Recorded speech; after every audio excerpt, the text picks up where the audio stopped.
નમસ્તે, જય માતાજી, જય શ્રી કૃષ્ણ।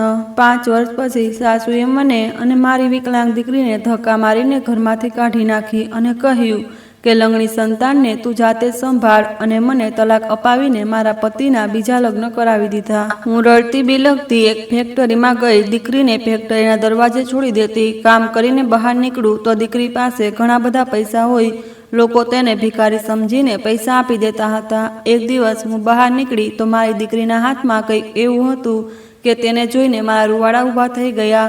મારું નામ રીમા છે। આજે પણ એક સામાન્ય દિવસ હતો। સવારથી જ મારી સાસુનો મૂડ ખરાબ લાગતો હતો। વાત વાત પર તે મારી સાથે ઝઘડતી હતી। મેં તેમનું દરેક કામ કરી દીધું હતું, પણ તેમ છતાં તેમણે મને ઘણું ખરાબ કહ્યું અને લંગડી સંતાન જન્મ આપવાના તાના પણ આપ્યા। મને સમજાતું નહોતું કે અચાનક આજે તેમને શું થયું છે। હું ઓરડામાં બેઠી મારી દીકરીનું દૂધ બનાવતી હતી કે અચાનક ઓરડાનો દરવાજો ખોલીને તે અંદર આવી અને મને જોઈને બોલી, તું શું સમજે છે કે મારા દીકરાની મારી સામે વાપરીને તું કોઈ મોટી વસ્તુ મેળવી લેશે? આજે હું તને તારી ઓકાત યાદ કરાવીશ। આ ઘરમાં તને લાવનારી હું જ હતી અને આજે 5 વર્ષ પછી તને કાઢનારી પણ હું જ હોઈશ। તેમની વાત સાંભળીને મેં તરત જ કહ્યું, કેમ માં, શું થયું? મેં તો માધવને કંઈ જ નથી કહ્યું। તે તરત જ કહેવા લાગી, માધવને ઘણો દુખાવો થાય છે તારી સંતાનને। જો હું લંગડી કહી દઉં તો તારી દીકરી લંગડી જ છે એટલે જ હું કહું છું, પણ હવે ના, આને હું લંગડી કહેવું નથી અને ના તારું આ હસુપ ચહેરો જોવો છે, જેને જોઈને મને રોજ તકલીફ થાય છે। આજે હું તને અહીંથી કાઢીને દમ લઈશ અને બધું ખતમ કરી દઈશ। તેમની વાત સાંભળીને હું ઘણી ગભરાઈ ગઈ। તે ચાલતી મારી પાસે આવી અને મને જોઈને બોલી, ચાલ ઊભી થા, ઝડપથી અને નીકળ અહીંથી। હું નથી ઈચ્છતી કે હું તને આખા મહોલ્લા સામે બેઇજ્જત કરીને કાઢું, એટલે ઘણી ઇજ્જતથી કહું છું, અડધા કલાકમાં મારું ઘર ખાલી હોવું જોઈએ। તેમની વાત સાંભળીને મારા તો હાથ પગ ઠંડા પડી ગયા। હું રડતી બોલી, ના માં, મને નથી જવું। ઉપરવાળા માટે આવું ન કરો। શું થયું છે? મારા માથા પર તો મારા મા બાપનો છાંયો પણ હવે નથી। હું ક્યાં જઈશ? મારા ભાઈ ભાભી તો મને નહીં રાખે, તે મને નહીં અપનાવે। જ્યારે તે બોલી કે આ મારો મસલો નથી, મેં કહી દીધું ને, તું અહીંથી જઈ રહી છે તો તેનો અર્થ જઈ રહી છે। હું તારી પાસેથી તલાક લઈને મારા દીકરાના બીજા લગ્ન કરીશ। મને આગલી પેઢી પણ ચલાવી છે।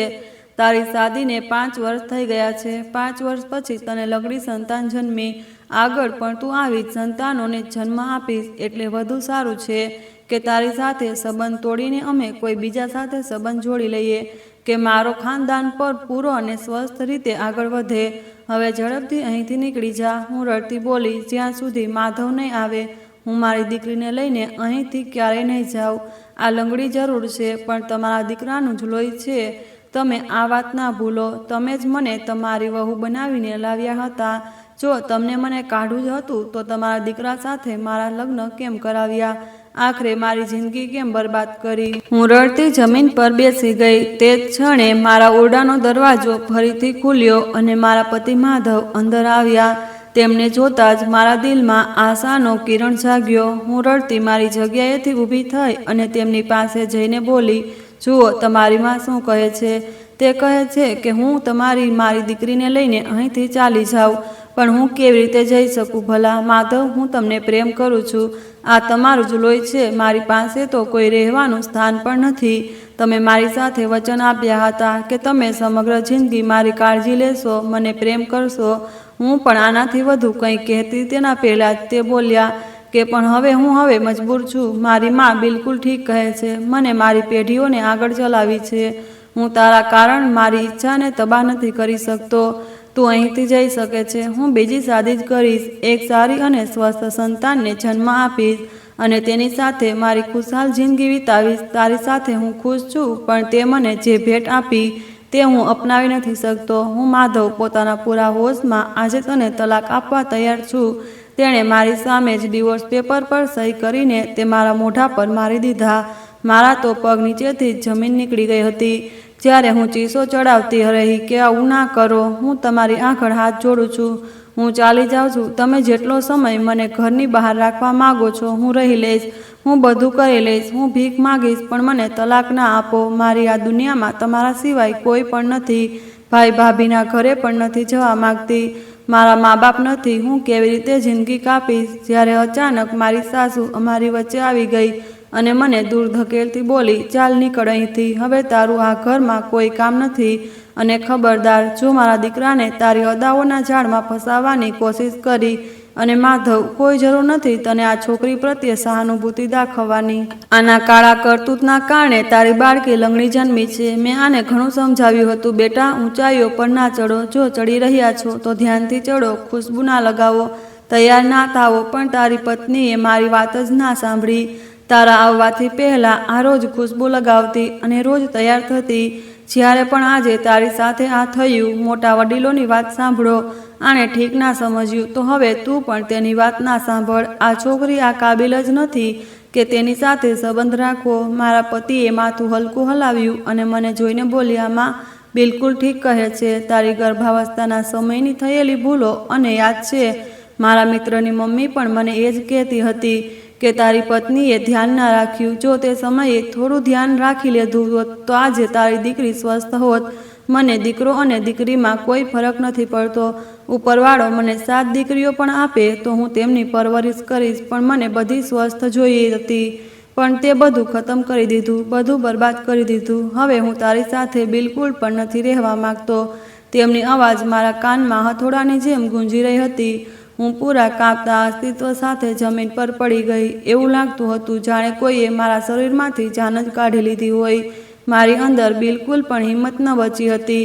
મારું દિલ ઈચ્છતું હતું કે હું તેમને ચીસો પાડીને ચૂપ કરી દઉં, પણ તેમણે મને તલાક આપી દીધા હતા. મારા તો પગ ઢીલા પડી ગયા. તે મને જોઈને બોલ્યો કે તું જો પોતાને રોકી લેત, પોતાને સંભાળી લેત તો આજે હું આ ના કરત. મને એવું લાગતું હતું જાણે કોઈએ મારા શરીરમાંથી મારી આત્માને ખેંચી લીધી હોય. તે એકવાર ફરીથી બોલ્યા, નીકળી જા અહીંથી, મારો તારી સાથે કોઈ સંબંધ નથી રહ્યો. તું આ ઘરમાં નથી રહી શકતી. ભીખ માંગ, રસ્તા પર કંઈ પણ કર, મને તેનાથી ફરક નથી પડતો. અને પોતાની બાળકીને ઉઠાવ અને મારા ઘરમાંથી દફા થઈ જા તરત જ. તારી સાથે અને તારી આ લંગડી સંતાન સાથે મારો હવે કોઈ પણ સંબંધ નથી. આ કહીને તે ઓરડામાંથી બહાર ચાલ્યા ગયા હતા. જ્યારે હું બિલકુલ બેજાન થઈને જમીન પર પડી હતી. મારી આંખોમાંથી ફૂટી ફૂટીને આંસુ નીકળી રહ્યા હતા. હું બસ છતને તાકી રહી હતી. જ્યારે અચાનક મારી સાસુએ એક જોરદાર લાત મારા પેટ પર મારી. મારી જાન નીકળવાની નોબતે આવી ગઈ હતી. તે જમીન પર બેસીને મારા વાળને શક્તિથી ઝીંઝોડતી બોલી, બસ આ જ ઈચ્છતી હતી હું, અહીંથી જા તો તારા બધા દરવાજા બંધ થઈ જાય. અને મારા દીકરાએ મારી મુશ્કેલી પણ સરળ કરી દીધી. પોતાના દીકરા માટે હું કુંવારી છોકરીની શોધ કરીશ.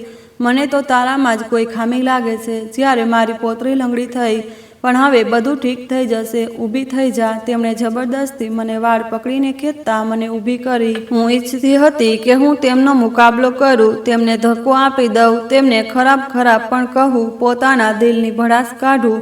પણ તે વખતે તો મને એવું લાગતું હતું જાણે મારી જીભ બંધ થઈ ગઈ હોય. તેમણે ઝૂકીને મારી બાળકીને બેરહેમથી પકડીને ઉઠાવી અને મારા ખોળામાં ધકેલતા બોલી, હવે દફા થઈ જા, વરના તને હમણાં જ પોલીસના હવાલે કરી દઈશ, ચોરીનો આરોપ લગાવી દઈશ. કાલે જે અહીંથી કહેતા તે મને જોર જોરથી ધકેલવા લાગી હતી. કહેવું તો તે ઘણી વૃદ્ધ હતી, પણ તેમાં તાકાત હદ કરતાં વધુ હતી. તે મને ધકેલતા દરવાજા પાસે લઈ આવી અને બીના કંઈ કહીએ દરવાજો ખોલીને મને બહાર કાઢી દીધી હતી. મને ના મારી બાળકીના ડાયપર લેવા દીધા હતા, ના જ તેમણે દૂધનો ડબ્બો ઉઠાવવા દીધો અને ના જ તેના કપડાં. વિના વિચારીએ તે દરવાજો બંધ કરી ચૂકી હતી. થોડા જ પળો પછી જ્યારે મને અહેસાસ થયો કે હું ક્યાં છું, તો મેં તરત જ પોતાની આસપાસ નજર દોડાવી. અમારું ઘર ચોકની બિલકુલ વચ્ચે હતું, એટલે ત્યાં જ ઘણી દુકાનો પણ હતી, લોકો પણ હતા. બધા મને આશ્ચર્યથી જોઈ રહ્યા હતા. બધાને અંદાજો થઈ ચૂક્યો હતો કે મારી સાસુએ મને ઘરમાંથી કાઢી દીધી છે. હું રડતી ઘર તરફ વધી. હું દરવાજો વગાડતા બોલી, જો તમે મને કાઢી રહ્યા છો તો ઓછામાં ઓછું મારી બાળકીના કપડાં અને તેનું દૂધ તો આપી દો. આમાં શંકા નથી કે તમારો તેની સાથે કોઈ સંબંધ નથી, પણ માનવતાના ખાતર મારી વાત સાંભળી લો. તે પણ ઘણી નાની છે, તેને દૂધની ઘણી જરૂર છે. પ્લીઝ માં. મારી દુહાઈઓ સાંભળીને કદાચ તેમને દયા આવી ગઈ હતી. તેમણે દરવાજો ખોલ્યો હતો અને એક બેગ બહાર ફેંકીને બોલી, આમાં તારા અને તારી બાળકીના કપડાં છે, દૂધ પણ નાખી દીધું છે, ફીડર પણ છે. મારા ઘરના દરવાજે ફરીથી ના આવજે. હું તને વારંવાર એક જ વાત કહું છું, જો તે અહીં રોકાણ કર્યું તો યાદ રાખજે, હું તારો એવો હાલ કરીશ જેનો તે વિચાર્યો પણ નહીં હોય. પોલીસના હવાલે કરી દઈશ, ખોટા આરોપો લગાવીશ, સમજ આવી? આ કહેતા જ તે દરવાજો ફરીથી મારા મોઢા પર બંધ કરી દીધો અને અંદર ચાલી ગઈ. થોડી જ વાર માટે હું બંધ દરવાજાને જ જોતી રહી. 5 વર્ષ પહેલાં હું અહીં દુલ્હન બનીને આવી હતી. બધા કેટલા ખુશ હતા. તે વખતે મારા માટે ઢોલ વાગ્યા હતા, બોમ્બ ફૂટ્યા હતા, મારા માટે ફટાકા ફોડવામાં આવ્યા હતા. પણ આજે બધું વેરાન થઈ ગયું. મારી પૂરી દુનિયા અંધકારમાં ચાલી ગઈ હતી. મારી પાસે કંઈ જ નહોતું. પાછલી વાર જ્યારે ભાઈ ભાભીને મળવા તેમના ઘરે ગઈ હતી, મારી ભાભીએ તો સ્પષ્ટ શબ્દોમાં કહ્યું હતું કે મારા ઘરે આવવાની જરૂર નથી. તું જ્યારે પણ અમારા ઘરે આવે, મારી અને મારા પતિ વચ્ચે ઝઘડો થઈ જાય છે. આનાથી વધુ સારું છે કે તું પોતાના સાસરામાં જ રહે.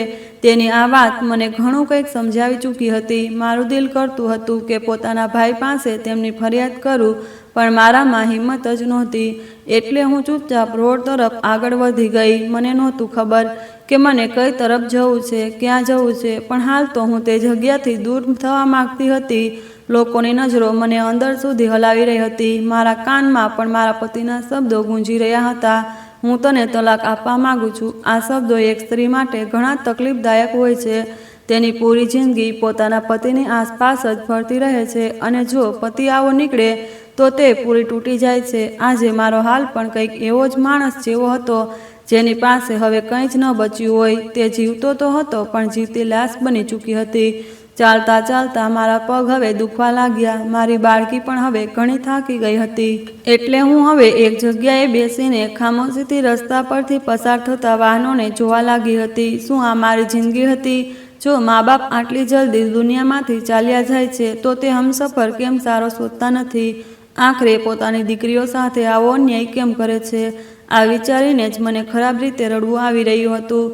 હું માથું ઝુકાવીને ખરાબ રીતે ફૂટી ફૂટીને રડી રહી હતી. હજુ મને રડતા થોડી જ વાર થઈ હતી કે અચાનક મને પોતાની પાછળ કોઈની આહટ મહેસૂસ થઈ. મેં પલટીને જોયું તો એક ફકીર ઊભો હતો. સફેદ રંગના કપડાં પહેર્યા, જેમાં જગ્યાએ જગ્યાએ પેચ લાગેલા હતા અને ઘણા ગંદા પણ થઈ રહ્યા હતા. હાથમાં કટોરો હતો જેમાંથી ધુમાડો નીકળી રહ્યો હતો. મેં કંઈક વિચારીને પોતાની બાળકીની જેબ ટટોળી હતી. સવારે સામાન મંગાવીને જે પૈસા બચી ગયા હતા મેં તેની પોકેટમાં મૂકી દીધા હતા. તેમાંથી 10ની નોટ નીકળી આવી હતી. મેં તરત જ ઊભા થઈને તે કટોરામાં નાખી દીધા. અચાનક તે મને જોઈને બોલ્યા, આ પૈસા તું રાખ, તને આની જરૂર છે. હું જાણું છું બેટી તારી સાથે શું થયું છે, પણ તું ઉપરવાળાથી નિરાશ ન થા.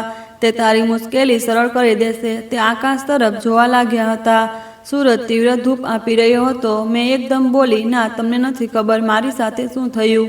મને માત્ર ઘરમાંથી નથી કાઢવામાં આવી, પણ હું પણ મારી વાત પૂરી કરતી તેના પહેલાં તે બોલ્યા, તારા પતિએ તને છોડી દીધી છે. તારી દીકરી લંગડી છે એટલે તારી સાસુ તને અને તારી દીકરીને પોતાના નથી રાખતા. એક વાત યાદ રાખજે, આ દુનિયા ઘણી જાલિમ છે. અહીં દેખાતો દરેક માણસ સારો નથી હોતો. કયા રૂપમાં કોણ છે આપને કંઈ ખબર નથી. પોતાની સુરક્ષા કરો. આગળ જઈને તારા પર ઘણી મુશ્કેલીઓ આવવાની છે. તારી જિંદગીમાં અનેક પડાવ આવવાના છે, પણ યાદ રાખજે, જે પણ તારી જિંદગીમાં સામેલ થવાની કોશિશ કરે તેને ના કરજે. તારી જિંદગીના રસ્તા ઠીક થતા દેખાય છે. હાલ તું જમણી તરફ ચાલી જા. ત્યાં અનેક ફેક્ટરીઓ છે. કોઈને કોઈ તને કામ પર રાખી લેશે અને રહેવા માટે સ્થાન પણ આપી દેશે.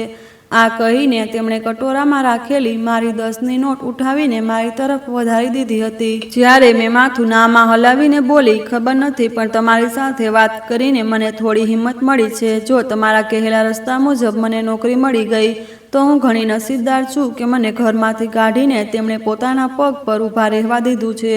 આ પૈસા તમે રાખો. આ કરોડ નથી, પણ મેં સાચા દિલથી આપ્યા છે. જો શક્ય હોય તો મારી બાળકી માટે પ્રાર્થના કરજો કે તેનું લંગડાપણું ખતમ થઈ જાય, આ એક ઉત્તમ માણસ બને અને પોતાના બાપનું નામ રોશન કરે. મારી વાત સાંભળીને તે ફકીર હલકા મુસ્કુરાયા અને મને જોઈને બોલ્યા, બેટીને બાપથી નફરત ના કરી શકશો. મેં નામાં માથું હલાવ્યું અને તેમને જોઈને બોલી, અમારી વચ્ચે થતો ઝઘડો સંતાન પર છે, પણ તે મારી દીકરીને પસંદ નથી કરતા કારણ કે તે લંગડી છે. પણ દીકરીઓ માત્ર બાપની જ હોય છે. બાપ જ તેમનો મજબૂત આધાર હોય છે. મને નથી ખબર કે મારી જિંદગી કેટલી છે, પણ મને વિશ્વાસ છે કે જો આ દુનિયા વિદા થઈ ગઈ તો મારો પતિ ક્યારેય પોતાની દીકરીને રસ્તા ઉપર આવી રીતે ફરવા નહીં દે. મને ખબર છે તેમણે જો મને તલાક આપી છે તો આ બધું તેમની માના કારણે થયું. હું તેમને ઘણા સારી રીતે જાણું છું. તેમના માટે તેમની દીકરી ઘણી જરૂરી છે. મારી વાત સાંભળીને તે ફકીર હલકા મુસ્કુરાયા. આગળ વધીને તેમણે મારા માથા પર હાથ મૂક્યો હતો અને હલકી અવાજમાં બોલ્યા, તારી વાત સાંભળીને સુકૂન મળ્યું, પણ યાદ રાખજે, દેખાતી વસ્તુ સોનું નથી હોતી. કેટલીક વસ્તુઓ તારો પરીક્ષણ હોય છે, પણ અમે પરિણામની ચિંતામાં પરીક્ષણ બગાડી દઈએ છીએ. ઉપરવાળો તને સાચા રસ્તે ચલાવે બેટી, અને પોતાની કિસ્મતને ચમકાવી લે.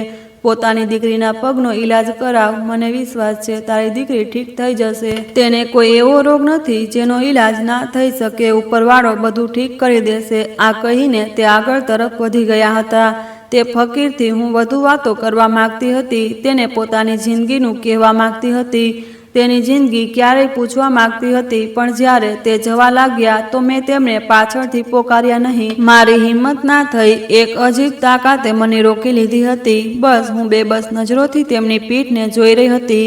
મારી આંખોમાંથી આંસુ વહી રહ્યા હતા. હું અવાજ આપવા માંગતી હતી, પણ મારો અવાજ ક્યાંક ગળામાં જ અટવાઈ ગયો હતો. થોડી જ વાર પછી બીજી ગલીમાં વળી ગયા હતા. હું થોડા પળો ત્યાં જ ઊભી રહી અને પછી ઝૂકીને પોતાની દીકરી પાસે બેસી ગઈ. તે પણ ખામોશીથી નજરો ઇધર ઉધર દોડાવી રહી હતી. તે 3 વર્ષની થઈ ગઈ હતી. લગ્નના 2 વર્ષ પછી મને ઉપરવાળાએ સંતાનની ભેટ આપી, પણ તે વખતે મને બિલકુલ અંદાજો નહોતો કે તે લંગડી હશે. જેમ જેમ તે મોટી થવા લાગી, તેના ચાલવાની રીતે જ બધાને સમજાઈ ગયું હતું કે મારી દીકરીમાં કોઈ ખામી છે. મેં ખામોશીથી તેને અને પોતાની બેગ ઉઠાવી અને તેને ખોળામાં લઈને તે તરફ વધી ગઈ જે તે બાબાએ કહી હતી. ના જાણે કોણ હતો જેમણે મને રાહત અને સુકૂન આપી દીધું હતું. શું ઉપરવાળાની તરફથી મોકલેલો કોઈ સારો માણસ હતો? હું નિર્ણય ના લઈ શકી હતી. ધીરે ધીરે હું તે રસ્તા પર ચાલવા લાગી, પણ મારા પગમાં એટલી હિંમત નહોતી કે હું આગળ વધી શકું. સામાન મેં પેક નહોતો કર્યો. નાતાના કારણે હું મારા છુપાવેલા પૈસા પણ લઈ આવતી. મારા પતિ પોતાની પૂરી સેલેરી પોતાની માના હાથમાં મૂકતા હતા. મેં ક્યારેય તેમની પાસેથી સવાલ જવાબ નહોતા કર્યા કે તમે કેટલા પૈસા કમાવો છો, તમારી પાસે કેટલા પૈસા છે. તે મને મહિને 2000 મારી પોકેટ મની આપતા હતા, જેમાંથી હું જે કરું તેનો તે સવાલ નહોતા કરતા, અને હું તે 2000 ખર્ચ કર્યા વિના અલમારીમાં છુપાવી દેતી હતી. મેં તેને જોડ કરીને પૂરા 1 લાખ નજીક પૈસા ભેગા જોડી લીધા હતા. પણ તે બધા પૈસા પણ હું ત્યાં જ છોડી આવી હતી, કારણ કે લેવાની મને તક જ નહોતી મળી. એટલે હું કોઈ વાહન પણ નહોતી કરી શકતી. હું પણ ફરીથી જમીન પર બેઠી. જ્યારે અચાનક મારી પાસેથી એક રિક્ષાવાળો પસાર થયો તો મને જોઈને બોલ્યો, ક્યાં જવું છે દીદી? તમારી સાથે દીકરી પણ છે, રિક્ષા લઈ લો. મેં માથું નામાં હલાવ્યું અને નમ અવાજમાં બોલી, મારી પાસે પૈસા નથી, હું રિક્ષા નહીં લઈ શકું. ભાઈ, હું પગપાળા જ ચાલી જઈશ. મારી વાત સાંભળીને તે તરત બોલ્યો, સારું તો કહો ક્યાં જવું છે? જો તમે મારી જ મંજિલ પર જઈ રહ્યા છો તો હું તમારી પાસેથી પૈસા નહીં લઉં, મફતમાં છોડી દઈશ. તમારી દીકરી તો ઘણી માસૂમ લાગે છે. ઉપરવાળો તેનું નસીબ સારું કરે. તેની વાત સાંભળીને મેં તરત જ તે ફકીરના કહેલા રસ્તા તરફ ઈશારો કરી દીધો. જ્યારે તે માથું ઝુકાવતા બોલ્યો, હાલો, મારી મંજિલ તે તો નથી, પણ હવે તમે કહી દીધું છે તો બેસી જાઓ, હું તમને છોડી દઉં છું. એક પળ માટે હું ગભરાઈ પણ ગઈ. ક્યાંક આ કોઈ ચોર તો નથી, પણ મારી પાસે તો કોઈ વિકલ્પ જ નહોતો કે હું કંઈક બીજું કરું. તે મારી સંતાન જ હતી મારી પાસે. જો તે પણ મને લૂંટવાનો ઈરાદો રાખે છે તો યકીનન કેટલા પૈસા મને જ આપી દેશે, મારી પાસેથી લેશે નહીં. હું ખામોશીથી વાહનમાં બેસી ગઈ હતી. પણ આ દુનિયામાં સારા લોકો પણ છે. તેણે સાચે જ મારી પાસેથી 1 રૂપિયો પણ નહોતો લીધો, બલકે કહેલી જગ્યા પર મને છોડી દીધી હતી. જ્યારે હું રિક્ષામાંથી ઉતરી તો મારી બાળકીના માથા પર હાથ મૂકીને બોલ્યો કે મારી પણ એક જ દીકરી છે જેની ટાંગ આવી છે. તેને જોઈને મને મારી દીકરી યાદ આવી ગઈ. ઘણી મન્નતો મુરાદ કરી, ઘણી લાડલી છે, હું ઘણા પ્રેમથી પાડું છું તેને. ઉપરવાળા પાસે પ્રાર્થના છે, જેમ જેમ મોટી થાય તેની ટાંગ પણ ઠીક થઈ જાય. પોતાની કાળજી રાખજે બહેન. આ કહીને તે વિના રોકાયા ચાલ્યો ગયો હતો. હું પણ તેને આવી રીતે તસલ્લી આપવા માંગતી હતી જેમ તેણે મને આપી હતી, પણ મારી પાસે શબ્દો જ નહોતા. આજે હું એટલી તકલીફ અને દુઃખમાં હતી કે હું ઈચ્છા કરીને પણ તસલ્લી નહોતી આપી શકી. હાલ મેં પોતાનું માથું ઝટકીને આસપાસ જોયું. તે કોઈ સામાન્ય જગ્યા નહોતી. ઇન્ડસ્ટ્રી એરિયા હતો. અહીં ઘણી પ્રકારની ફેક્ટરીઓ બનેલી હતી. એક તરફ જોયું બિસ્કિટની ફેક્ટરી તો બીજી તરફ મસાલા બનાવવાની ફેક્ટરી. એક તરફ કપડાની ફેક્ટરી તો બીજી તરફ સાબુ બનાવવાની ફેક્ટરી હતી. આ તરફ તો હું ક્યારેય આવી જ નહોતી. વાસ્તવમાં મારી સાસુ મારા પર ઘણી પાબંદી લગાવતી હતી, એટલે મારા પતિ મને ક્યાંય પણ લઈ નહોતા જતા. વધુમાં વધુ હું તેમની બુવાના ઘરે અને પોતાની માના ઘરે ગઈ હતી. તે સિવાય તેમણે મને ક્યાંય બહાર જવા જ નહોતા દીધા. ક્યારેક ક્યારેક મારું દિલ ઘણું પરેશાન થઈ જતું અને બેચેની થતી તો તે મને નજીકના પાર્કમાં લઈ જતા હતા. અનેકવાર મેં તેમને કહ્યું પણ હતું કે આપણે બંને પતિ પત્ની બહાર ડિનર કરવા ચાલીએ, પણ તે મને હંમેશા જ મના કરતા કે હું માફી માગું છું, હું તને લઈ નહીં જઈ શકું કારણ કે મમ્મીની ઇજાજત નથી. એટલે તેમની વાત સાંભળીને મને ઘણું ખરાબ લાગતું હતું અને તકલીફ પણ થતી હતી, પણ મેં ક્યારેય તેમની પાસેથી ફરિયાદ નહોતી કરી. તેમ છતાં પણ તેમણે મને છોડી દીધી. જ્યારે જ્યારે હું આ વિશે વિચારતી હતી તો મારી આંખો ભીની થઈ જતી. એક પળ માટે મારું દિલ કર્યું કે હું કપડાની ફેક્ટરીમાં ચાલી જાઉં. મારા પગ ત્યાં જ રોકાઈ ગયા હતા. મોટી ફેક્ટરીમાં મોટી મોટી મશીનો હોય છે, ઘણું કામ હોય છે. મને ઘણી સામાન્ય સીવણ આવડતી હતી, એટલે ત્યાં જવું વ્યર્થ હતું. મેં પોતાને રૂપ સાબુ બનાવવાની ફેક્ટરી તરફ લીધું. મને વિશ્વાસ હતો કે કદાચ મને અહીં કામ મળી જાય. વધુ નહીં, ઓછામાં ઓછું પેકિંગનું જ કામ મળી જાય. મને તો માત્ર ગુજારો જ કરવો છે અને રહેવા માટે પોતાનું સ્થાન માગવું છે. હું ઉપરવાળાનું નામ લઈને તે ફેક્ટરી તરફ વધી ગઈ હતી, પણ ત્યાં હાજર ચોકીદારે મને રોકી લીધી હતી. તે મને જોઈને બોલ્યો, ક્યાં જવું છે? અંદર કેમિકલ છે, બાળકને અહીં અંદર લઈ જશો તો તેને નુકસાન પહોંચશે. જ્યારે મેં તરત બોલી કે મને કામ જોઈએ, હું ઘણી વધુ પરેશાન છું, મારી આગળ પાછળ કોઈ પણ નથી, મને રહેવા માટે પણ જગ્યા જોઈએ, હું પોતાના બાળકની સુરક્ષા કરી લઈશ, મને અંદર જવા દો. તે મને જોઈને બોલ્યો, રહેવાની જગ્યા તો અહીં છે, ઘણા સર્વન્ટ અહીં રહે છે, પણ મને નથી લાગતું કે તને તારી બાળકી સાથે કામ મળશે, પણ તું જઈ શકે છે. હું કંઈ બોલ્યા વિના તારા માટે મુશ્કેલી ઊભી કરું? તું મને ઘણી દુઃખમાં લાગે છે. આ કહીને તેણે દરવાજો ખોલી દીધો હતો. એવું લાગ્યું હતું જાણે ઉપરવાળો જાતે મારી મદદ કરી રહ્યો છે. પહેલાં તે ફકીરનું મળવું, તેને આ જગ્યા વિશે કહેવું અને પછી તે રિક્ષાવાળાનું મળવું અને હવે આ ચોકીદાર. મેં દિલમાં જ ઉપરવાળાનો શુક્ર કર્યો કે દુનિયામાં કેટલાક ખરાબ લોકો છે તો કેટલાક સારા પણ છે. આ વાત પર મને ધીરે ધીરે વિશ્વાસ આવવા લાગ્યો હતો. હું તો હજુ મારા તલાકનો શોખ પણ નહોતી મનાવી શકી અને નોકરીની શોધમાં નીકળી પડી હતી. હું જેમ જેમ ફેક્ટરીમાં દાખલ થઈ, દરેક તરફ મને પુરુષ જ દેખાતા હતા. મેં પોતાની બાળકીને છાતીએ વળગાડી લીધી હતી. આજના સમયમાં તો 6 મહિનાની બાળકી પર સુરક્ષિત નથી. મારી બાળકી તો 3 વર્ષની હતી અને જોવામાં પણ ઘણી વધુ સુંદર હતી. હું પણ કંઈક કહેતી સમજતી, જ્યારે અચાનક પાછળથી મને કોઈએ પોકારી, સાંભળો, તમે અહીં કેમ આવ્યા છો? કંઈ કામ છે? હું પાછળ વળી તો સામે એક ઘણો લાંબો અને તંદુરસ્ત માણસ ઊભો હતો અને તેના કપડાઓમાંથી આ સ્પષ્ટ દેખાતું હતું કે તે અહીં એક સારી પોસ્ટ પર કામ કરે છે. મેં ડરેલી અવાજમાં બોલી, હું ઘણી વધુ મજબૂર છું, કામ કરવા માગું છું અને આજે જ મારો તલાક પણ થયો છે. મારા માથા પર કોઈનો છાયો નથી. મને પોતાની બાળકી સાથે રહેવું પણ અને કામ પણ જોઈએ છે. ફેક્ટરી એટલી મોટી છે, ચોકીદાર કહેતો હતો કે અહીં કેટલીક સ્ત્રીઓ પણ કામ કરે છે જે અહીં જ રહે છે. મારી વાત સાંભળીને તે બોલ્યો, સારું છે, તમને કામ મળી જશે, તમને રહેવાની જગ્યા પણ મળી જશે, પણ પહેલાં એ કહો કે તમે આના પહેલાં ક્યાંય નોકરી કરી છે અને આ કંપની ક્યાં વસ્તુની છે, તમને ખબર પણ છે? મેં માથું નામાં હલાવ્યું હતું. તેમને જોઈને બોલી, હું એક ઘરેલું સ્ત્રી છે, સમગ્ર જિંદગી પોતાના પતિ સાથે જ વિતાવી. હવે મુસીબતનો સમય આવ્યો છે તો કામ કરવા માટે નીકળી ગઈ છું. સાહેબ, મારી મદદ કરી દો પ્લીઝ, હું ઘણી વધુ મજબૂર છું. મારી વાત સાંભળીને તે માણસ મને જોઈને બોલ્યો, મારું નામ આદિત્ય છે, તમે મને આદિત્ય કહી શકો છો. સાહેબ, ના કહો, મને સારું નથી લાગતું. આ એક સાબુની ફેક્ટરી છે. અહીં સાબુ બનાવવામાં આવે છે, પેક કરવામાં આવે અને પછી તેને આગળ વેચવામાં આવે છે.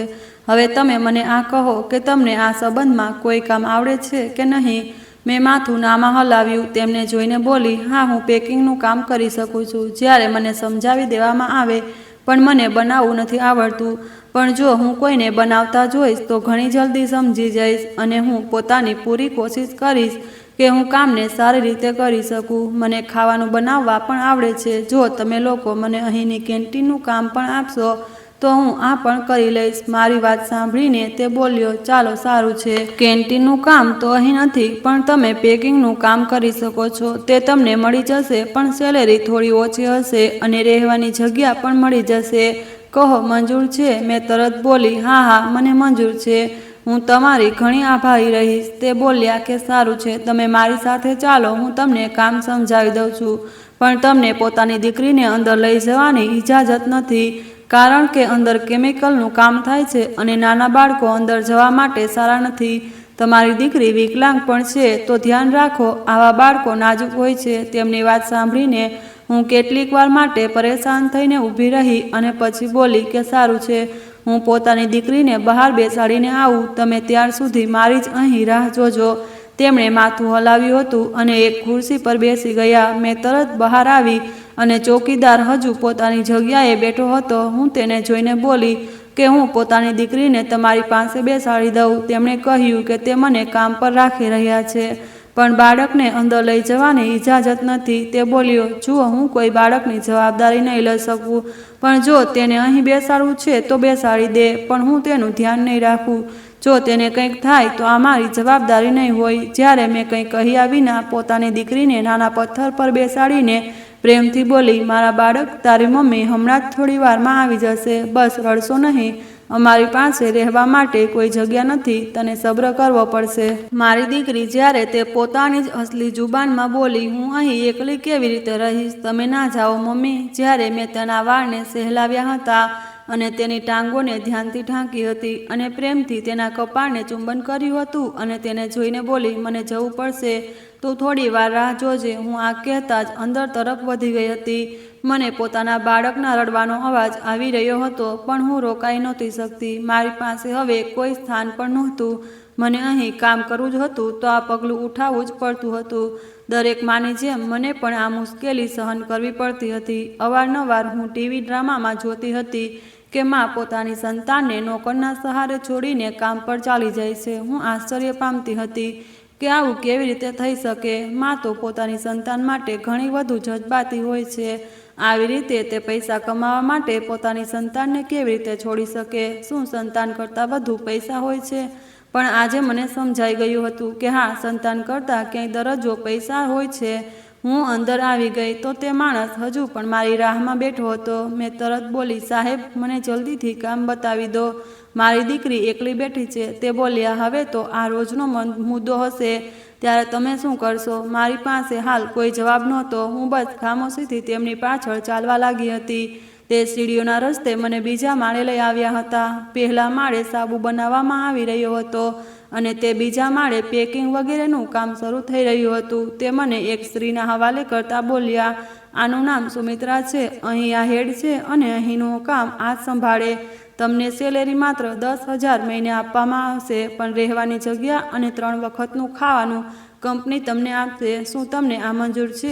મેં માથું હામાં હલાવ્યું હતું. સાચે જ મારા માટે 10,000 પણ હવે ઘણી મોટી રકમ હતી. મારી બાળકીનું ડાયપર, તેનું દૂધ, તેની દવાઓના ખર્ચા સહન કરવા હતા. આનાથી વધુ હું કંઈ પણ નહોતી માગતી અને ખાવું તે લોકો મને આપી રહ્યા હતા. તો મારી મંજિલ આજ મને દેખાઈ રહી હતી. તે માણસ ચાલ્યો ગયો. જ્યારે સુમિત્રા નામની સ્ત્રી હવે મને ધીરે ધીરે સાબુ પેક કરવાનું શીખવી રહી હતી. કામ તો ઘણું સરળ હતું, પણ રોજ રોજનું પ્રોડક્શન કઈ હતું. મને રોજ 1000 સાબુ પેક કરવાના હતા, ત્યારે જ મને 10,000 મળી શકે. જો હું પ્રોડક્શન કાઢીને નહીં આપું, જો મેં પ્રોડક્શન કાઢીને નહીં આપ્યું, તો અંતિમ તારીખમાં મારા પૈસા કાપી લેવામાં આવશે. બિલકુલ હું ખામોશ થઈ ગઈ. રોજ 1000 સાબુ પેક કરવું સરળ વાત નહોતી, પણ હાલ મને કામ કરવું હતું અને દિલ લગાવીને કામ કરવું હતું. પોતાની સંતાનનું પેટ પાડવા માટે મને તો કુરબાની આપવી જ પડતી હતી. મેં તે સ્ત્રી અને ફેક્ટરીમાંથી બહાર આવી ગઈ હતી. મેં એક નજર ચોકીદાર તરફ કરી. મારી બાળકી બિલકુલ ખામોશ બેઠી હતી. તે મને લઈને જમણી તરફ ચાલી ગઈ હતી, જ્યાં ઘણા બધા સર્વન્ટ ક્વાર્ટર બનેલા હતા.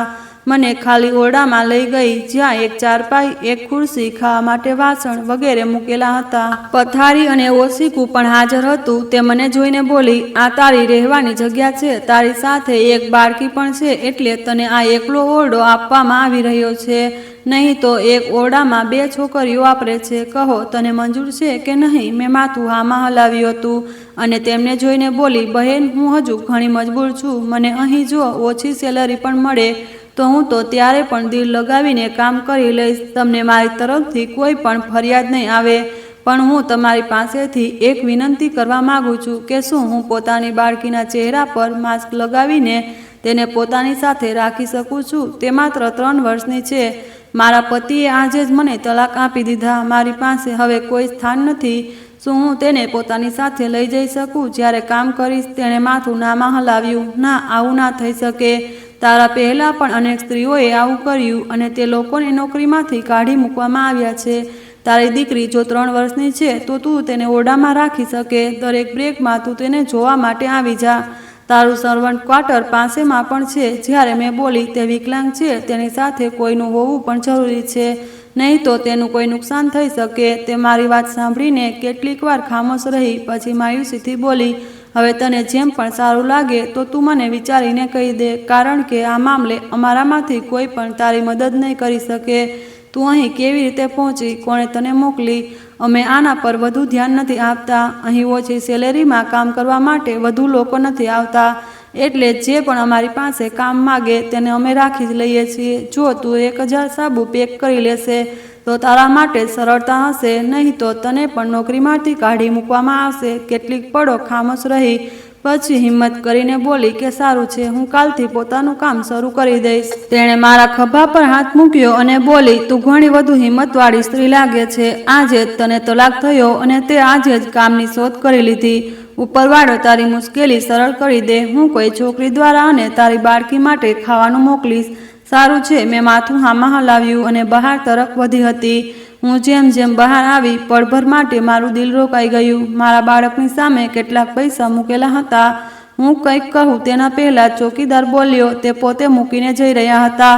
તે સમજ્યા કે તારી દીકરી ભિખારી છે. જુઓ, ખરાબ ના માનજો, મેં કોઈને પણ નથી રોક્યા. હાલ તને આ વસ્તુઓની જરૂર તો છે. એટલે મેં પોતાની બાળકીને ઉઠાવી અને તે પૈસાને અવગણીને અંદર જવા લાગી હતી. ત્યારે તે બોલ્યો, આને અંદર લઈ જા, છોડીને ના જા. આ તારી દીકરીને મળ્યા છે, નહીં તો હું તારી ફરિયાદ અંદર કરી દઈશ. તે માણસની વાત સાંભળીને હું કેટલીક વાર માટે ગભરાઈ ગઈ હતી, પણ ઝૂકીને પૈસા ઉઠાવી લીધા. તે આશરે 500ની નજીક પૈસા હતા. હું આશ્ચર્ય પામી ગઈ હતી કે આટલા ઓછા સમયમાં આટલા પૈસા કોણ મૂકીને ચાલ્યું ગયું. પણ હું પોતાની દીકરીને ખોળામાં લઈને સર્વન્ટ ક્વાર્ટરમાં ચાલી ગઈ હતી. સમયની ગતિ ધીરે ધીરે પસાર થવા લાગી. મારી જિંદગી એક નવી શરૂઆત થઈ ગઈ હતી. હું પોતાની દીકરીને ઘણું ધ્યાન રાખવા માંગતી હતી, પણ હું શું કરું? મને કામ પણ કરવું હતું. મારી સાથે મારી દીકરી પણ હતી, જેના માટે મારે મહેનત કરવી હતી. હું ફરી ઘણી મહેનતથી કામ કરવા લાગી. તે સુમિત્રા નામની સ્ત્રી મારો ઘણો સાથ આપતી હતી. તેણે તો મને આ પણ કરવાથી મના કરી હતી કે તારો પતિ તારા માટે સારો સાબિત નથી થયો, તો તેની માએ તારી જિંદગી બરબાદ કરી, તો તું પણ તેના વિશે ના વિચાર. પણ મેં માત્ર આટલું કહ્યું હતું કે તમારી વાતમાં વજન છે, પણ મારું દિલ નથી માનતું. તેણે મને ફરીથી સમજાવ્યું, પણ હું જ્યારે પોતાના નિર્ણય પર અડગ રહી તો તે સ્ત્રીએ ફરીથી નહોતું બોલ્યું. હું રોજ પોતાની દીકરીને આ પથ્થર પર બેસાડીને અંદર ચાલી જતી હતી. મારું દિલ ઘણું વધુ તડપતું હતું, પણ હું શું કરું? મને ના જાણે કેમ તે ચોકીદાર પર થોડો વિશ્વાસ હતો કે તે મારી દીકરીને નુકસાન નહીં પહોંચાડવા દે. તેના હાથમાં મોટી બંદૂક હતી. જો મારા બાળક સાથે કંઈક ખોટું કરવાની કોશિશ કરશે તો તેને રોકી શકે છે. તે એક પુરુષ હતો અને તને ઉપરવાળાએ એક તાકાત રાખી છે. તે પુરુષોની નજરો ઓળખી જાય છે. તેમના વિશે શું વિચારે છે એક સ્ત્રીને જલ્દી ખબર પડી જાય. અને મેં હંમેશા તે ચોકીદારની નજરોમાં પોતાની ઇજ્જત જોઈ. અને મારી બાળકી માટે નરમી ઉપરથી ઘણો સખત હતો, પણ અંદરથી ઘણો નરમ માણસ હતો. મારી બાળકીએ મને કહ્યું હતું કે મારા જવા પછી તે તેની સુરક્ષા કરે, તેને ટોફી આપે, કોઈ જાનવરને તેની પાસે આવવા નથી દેતો, અને જ્યારે લોકો ખાસ કરીને પૈસા મૂકે છે તો કોઈને પણ માથા પર હાથ મૂકવા નથી દેતો. આ વાતો સાંભળીને મને અંદરથી સુકૂન મળી ગયું હતું. પછી હું દરેક બ્રેક ટાઈમમાં પોતાની દીકરીને જોવા માટે આવી જતી હતી. સાંજે 6 વાગ્યા સુધી અમને છૂટી પણ મળી જતી હતી. એટલે મને સુકૂન હતું કે હું અંધારા પહેલાં જ પોતાની દીકરીને અંદર લઈ જાઉં છું. સમય આવી રીતે કપાઈ રહ્યો હતો. મને તે ફેક્ટરીમાં કામ કરતા આશરે 1 મહિનો પસાર થવાનો હતો. કેટલાક દિવસ પછી મારી સેલરી આવવાની હતી. મામૂલી રીતે 6 વાગ્યે હું બહાર આવી તો મારી બાળકીની સામે ઘણા બધા પૈસા મૂકેલા હતા. જ્યારથી હું અહીં આવી હતી મારી બાળકીને ભીખ ઘણી મળી હતી. હું તે પૈસાનો ઉપયોગ નહોતી કરતી, બસ એક ડબ્બામાં નાખી દેતી હતી. અનેકવાર વિચારતી હતી કે તે પૈસાનો ઉપયોગ કરી લઉં, પોતાની બાળકી માટે કંઈક ખરીદી લઉં, પણ મારામાં હિંમત નહોતી થઈ કે હું પણ આ પૈસા પોતાની બાળકી પર ખર્ચ કરું. આજે હું બહાર આવી તો મારી બાળકીના હાથમાં કંઈક હાજર પણ હતું. એક સોપર હતું, તેની અંદર શું હતું તે હું નહોતી જાણતી. મેં પોતાની દીકરીને ઉઠાવી અને તે પૈસા પણ ઉઠાવી લીધા અને તેના હાથમાંથી સોપર લઈને હું એક તરફ ફેંકી દેવા માંગતી હતી. પણ જેમ જેમ મારી નજર અંદર ગઈ, પળભર માટે મારી સાંસ રોકાઈ ગઈ હતી. હું ચૂપચાપ તેને લઈને ઓરડામાં આવી ગઈ. તે સોપરને ખોલ્યો. તેમાં એક પત્ર હાજર હતો. માધવની તસવીર હતી. તે પત્રમાં લખેલું હતું, હું જાણું છું કે જ્યારે તું આ વાંચીશ તો ઘણો ગુસ્સો આવશે. તું મારી લખાવટથી તો મને ઓળખી ગઈ હશે. હું જાણું છું, તેમ છતાં તું મને પોતાનો પરિચય કરાવી દઉં. તારો પતિ નહીં, પણ તારો નામનો પતિ. મને સમજાતું નથી પોતાનો પરિચય કેવી રીતે કરાવું, પણ હું પોતાની બાળકીનો બાપ છું. હું જાણું છું તું આ જ વિચારી રહી છે કે હવે મને તારી યાદ કેમ આવી. હું તને કહેવા માંગુ છું કે જે બાળકને હું અને મારી માએ લંગડી કહીને ઘરમાંથી કાઢી મૂકી હતી, તેને જવા પછી મારું ઘર અંધેરું થઈ ગયું છે. મારી માની ટાંગ તૂટી ગઈ. ઇત્તેફાકથી મારી ટાંગ પણ તૂટી ગઈ. આજે પોતાની બાળકીને હું ફેક્ટરીની બહાર આવી રીતે બેઠેલી જોઈ તો મારું દિલ કપાઈ ગયું. પણ તે ચોકીદારે મને કહ્યું કે તું અંદર કામ કરે છે, કેમિકલના કારણે તેને અંદર લઈ જઈ નહીં શકે. હું ઘણો વધુ શર્મિંદા છું. કામ કરવા માટે કંઈક નથી. અનેક દિવસ ઘરમાં ભૂખા રહેવું પડે છે. પૈસા તો હું જ કમાતો હતો, પણ જ્યારથી ટાંગ તૂટી હું કંઈ કમાઈ નથી શકતો. માનું હાલ ઘણું ખરાબ છે. તેને ઈલાજની સખત જરૂર છે, પણ તમારી પાસે કંઈક પણ નથી. હું તારી પાસેથી ભીખ નથી માંગી રહ્યો, પણ ના જ તારી પાસેથી વિનંતી કરી રહ્યો છું. તું મને પૈસા આપી દે. હું માત્ર આટલું કહી રહ્યો છું કે મને માફ કરી દે. અમે જે તારી સાથે કર્યું તેની સજા મળી ગઈ છે. માત્ર 1 મહિનામાં. હું તો તને આ પણ નથી કહી શકતો કે તું ઘરે આવી જા, કારણ કે હું તને તલાક આપી ચૂક્યો છું. પણ હું તેમ છતાં કહીશ કે તું પાછી આવી જા. મારી સાથે સંબંધ ના રાખ, પણ તું મારી દીકરીની માં હોવાની હેસિયતથી અમારા ઘરમાં રહે પ્લીઝ. મેં તે જ પડે તે પત્રને ફાડી દીધો હતો. મેં પત્ર ફાડીને એક તરફ મૂકી દીધો હતો. દિલ અંદર સુધી હલી ગયું હતું, પણ આંખોમાંથી એક પણ આંસુ નહોતું નીકળ્યું. જાણે આંસુ પણ હવે થાકી ગયા હતા. હું બસ પોતાના બાળક પાસે બેઠી રહી, તેની માસૂમ શ્વાસોને સાંભળતી રહી. રાત ઘણી લાંબી હતી. ફેક્ટરીની બહાર હળવી હળવી હવા ચાલી રહી હતી. ક્યાંક દૂરથી મશીનોના અવાજો આવી રહ્યા હતા, પણ મારી અંદર બધું એકદમ ખામોશ હતું. મેં તે વખતે ઉપર જોયું અને પોતાની જાત સાથે કહ્યું, હવે ઘણું થઈ ગયું. હવે કોઈનો સહારો નથી જોઈતો. હવે હું પોતાના પગ પર ઊભી થઈશ. મને ખબર નહોતી કે હું આ કેવી રીતે કરીશ, પણ આટલું નક્કી હતું કે હવે પોતાના માટે અને પોતાની દીકરી માટે મને કોઈ બીજાની રહેમદિલી નથી જોઈતી. આગલા દિવસે સવારે મેં જલ્દી ઉઠીને પોતાની બાળકીને ખોળામાં લીધી. તેનો ચહેરો હવે થોડો સારો લાગી રહ્યો હતો. મેં તેના માટે બ્રેડ અને દૂધ મૂક્યું અને તેને પ્રેમથી કહ્યું, મારા બાળક, હવે અમે બંનેને જીવવું છે, બસ પોતાના દમ પર. તે ધીરેથી મુસ્કુરાઈ. તે મુસ્કુરાહટમાં જાણે મારા માટે હિંમત હતી. ફેક્ટરીમાં રોજ તે જ કામ હતું. સાબુ પેક કરવું, ગણતરી કરવી, પછી ડબ્બામાં મૂકવું. શરૂઆતના દિવસોમાં મારા હાથ ઘણા દુખતા હતા. આંગળીઓ સોજી જતી હતી, પણ હું કોઈને કંઈ નહોતી કહેતી. ધીરે ધીરે સુમિત્રા દીદીને મારા પર વિશ્વાસ થવા લાગ્યો હતો. તે કહેતી હતી, તું બાકીની બધી સ્ત્રીઓથી અલગ છે. તારામાં કંઈક ખાસ વાત છે. હું બસ મુસ્કુરાઈ જતી હતી. દરેક સાંજે જ્યારે છૂટી થતી હું દોડીને બહાર જતી. મારી બાળકી તે જ પથ્થર પર બેઠી હોય જ્યાં મેં તેને પહેલી વાર છોડી હતી. હવે ચોકીદાર તેની સાથે વાત કરવા લાગ્યો હતો. ક્યારેક ટોફી આપે, ક્યારેક પાણીની બોટલ. ક્યારેક હું વિચારતી, આ દુનિયા એટલી પણ ખરાબ નથી જેટલી મેં સમજી હતી. ધીરે ધીરે સમય પસાર થતો ગયો. મને કામમાં માહિરી આવવા લાગી. હું રોજ 1000થી વધુ સાબુ પેક કરવા લાગી હતી. સુમિત્રા દીદીએ મારી પાસેથી કહ્યું, જો તું આવી રીતે કામ કરતી રહીશ તો આગામી મહિને તને સુપરવાઇઝર બનાવી દઈશ. આ સાંભળીને મારા પગ નીચેથી જમીન ખસી ગઈ હતી. મને એક તલાકશુદા સ્ત્રીને એક ફેક્ટરીમાં સુપરવાઇઝર બનવાની તક. મારી આંખો ભીની થઈ ગઈ. આ વખતે ખુશીના આંસુ હતા. સમય આવી રીતે પસાર થઈ રહ્યો હતો. હવે મારી બાળકી પણ થોડી સમજદાર થવા લાગી હતી. જ્યારે હું સવારે તેને છોડતી તો તે રડતી નહોતી. ક્યારેક કોઈના તૂટેલા રમકડાથી રમતી, ક્યારેક માટીમાં કંઈક બનાવવાની કોશિશ કરતી. હું બ્રેકમાં આવીને તેને જોતી, તેના કપાળ પર ચુંબન કરતી અને પછી ફરીથી કામ પર પાછી જતી. એક દિવસે બપોરના સમયે ફેક્ટરીમાં અચાનક ઘણી તેજ અવાજ આવી. બધા લોકો ગભરાઈ ગયા. ક્યાંક દૂરથી ધુમાડો ઉઠી રહ્યો હતો. કેમિકલવાળા ભાગમાં આગ લાગી ગઈ હતી. બધા લોકો બહાર ભાગી રહ્યા હતા, પણ અંદર 2 સ્ત્રીઓ ફસાઈ ગઈ હતી. સુમિત્રા દીદી ચીસ પાડી, કોઈ છે જે અંદર જઈ શકે? બધા પાછળ હટી ગયા, પણ હું દોડીને અંદર ચાલી ગઈ. ધુમાડાથી કંઈ દેખાતું નહોતું, આંખો જલી રહી હતી, પણ મેં કોઈ રીતે તે બંને સ્ત્રીઓને બહાર ખેંચી લીધી. મારા કપડાં જલી ગયા હતા, હાથો પર છાલા પડી ગયા હતા. તેમ છતાં દિલમાં એક અજીબ સુકૂન હતું. મેં કોઈનો જીવ બચાવ્યો હતો. આગલા દિવસે જ્યારે હું હોશમાં આવી તો મને ફેક્ટરીના નાના હોસ્પિટલવાળા ઓરડામાં મૂકવામાં આવી હતી. સુમિત્રા દીદી મારી પાસે બેઠા હતા. તેમણે કહ્યું, આદિત્ય સાહેબ પોતે મળવા આવ્યા હતા. તારી હિંમત જોઈને બધા દંગ છે. હવેથી તું આ ફેક્ટરીની સુપરવાઇઝર છે. હું કંઈક કહી નહોતી શકી.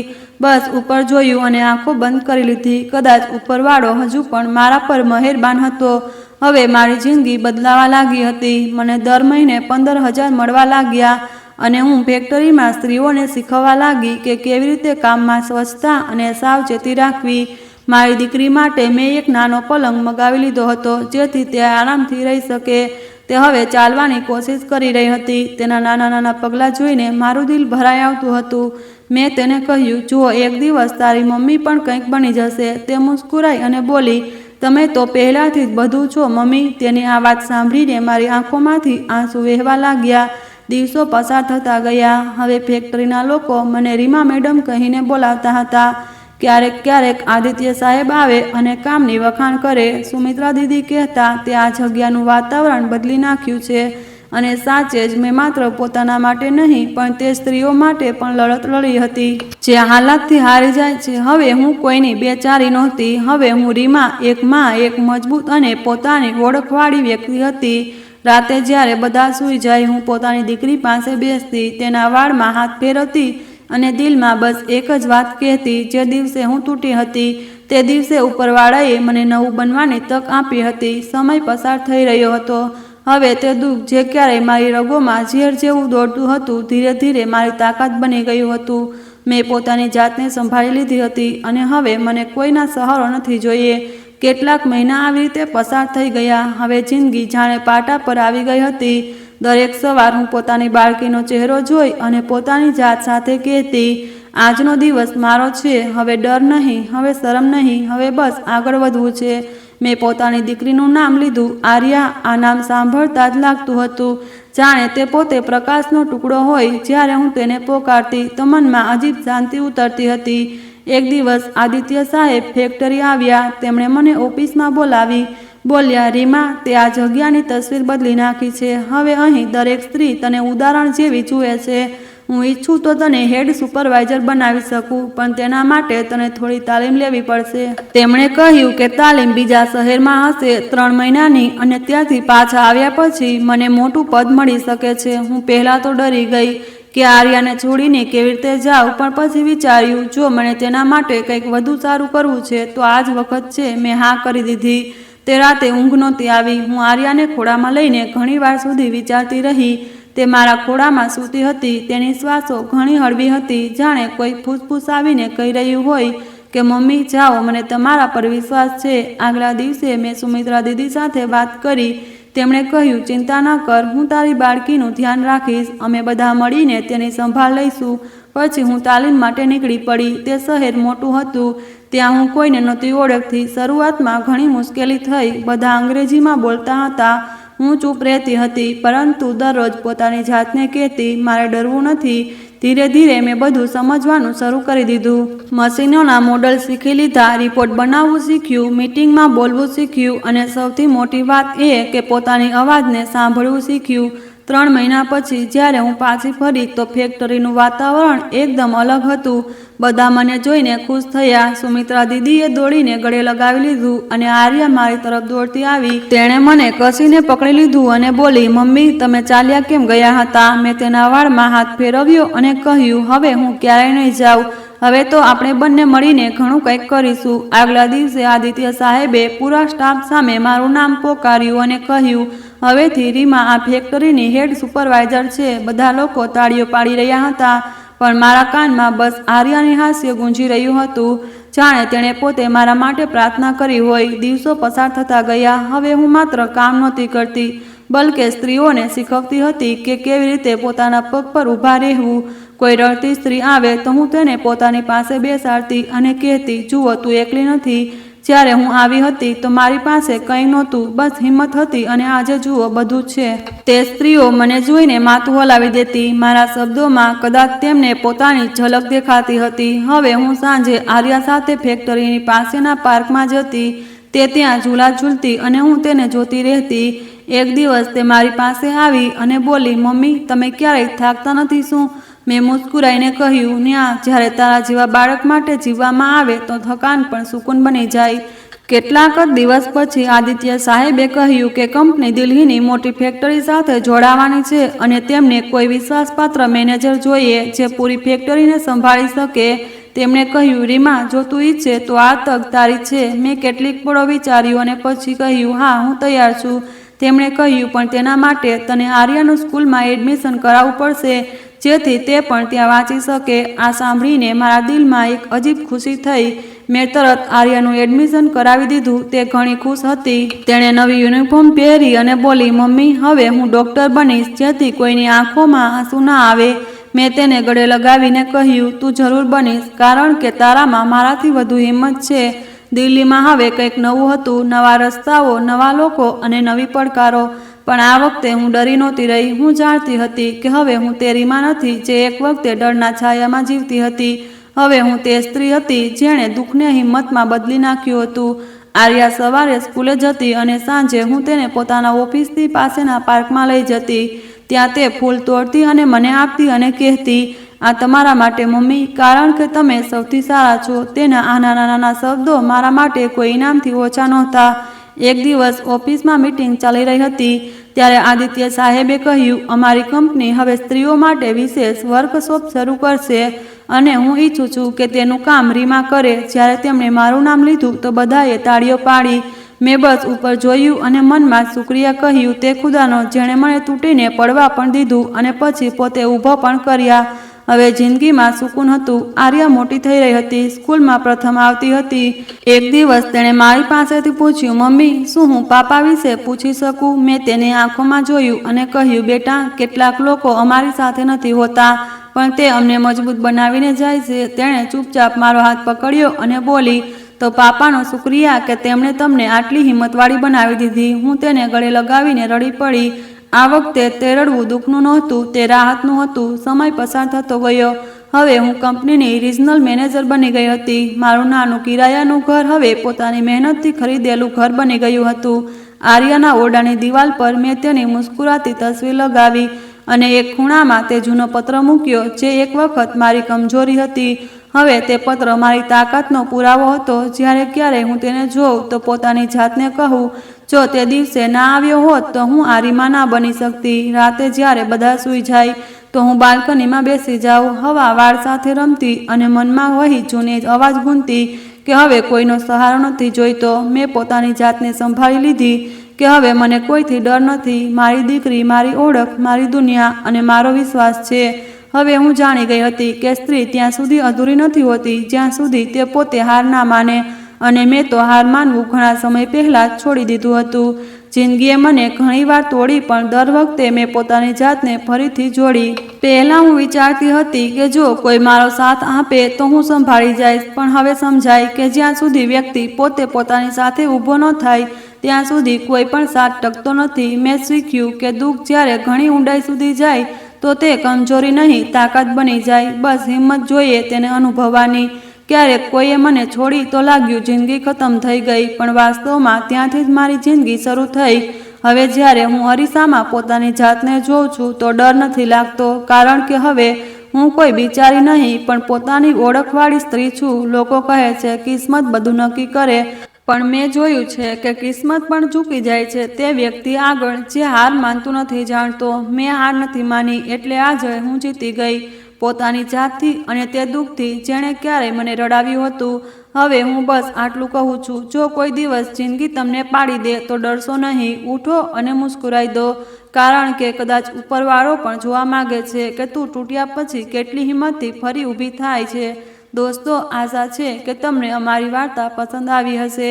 વાર્તા પસંદ આવી છે તો વિડીયોને લાઈક કરો, ચેનલ પર નવા છો તો ચેનલને સબસ્ક્રાઈબ કરો અને હા, નોટિફિકેશન બેલને જરૂર દબાવો જેથી આગલી અપડેટ સૌથી પહેલાં તમને મળે. આભાર.